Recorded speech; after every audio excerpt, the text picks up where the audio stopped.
Il progetto per portare le grandi navi a Marghera è composto da 2 fogli o è un tomo da centinaia di pagine? Le polemiche politiche sempre più accese che scandiscono quotidianamente il futuro della croceristica a Venezia si arricchiscono ora anche di un piccolo giallo. Secondo il ministro ai trasporti e alle infrastrutture Danilo Toninelli, più propenso alla deviazione delle grandi navi a Chioggia, sull'ipotesi Marghera in 20 anni si sono prodotte appena 2 pagine, anzi paginette. Secondo il suo predecessore, Graziano Del Rio, invece, sono molte di più.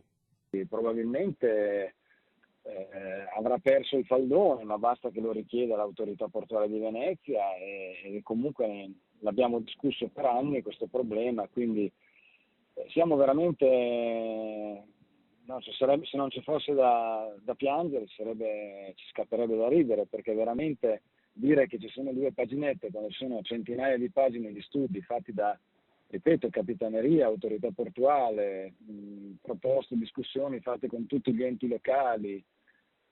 Io sono veramente, come dire, senza parole. Quello che più che un giallo appare come un braccio di ferro tra 2 fazioni che sostengono idee opposte e inconciliabili si rafforza quando il Ministero dei Trasporti in un certo senso replica il suo ex titolare Del Rio, abbracciando la posizione di Toninelli e diffondendo una nota secondo la quale si conferma che circa l'ipotesi Marghera come soluzione per le grandi navi a Venezia non esiste alcuno sviluppo progettuale.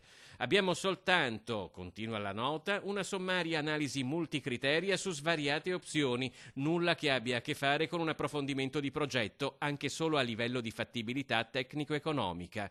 Ma a sostenere che su Marghera ci siano più di 2 pagine sono in parecchi, a partire dal sindaco di Venezia Luigi Brugnaro. Il progetto aveva una sua forza e una sua comparabilità con i pro e i contro di tutti gli altri progetti. Era stato approvato nel comitatone, si è perso un anno buono, si poteva continuare invece a lavorare e a quest'ora non staremmo discutendo di ipotesi fantasiose, ma staremmo invece cominciando a operare.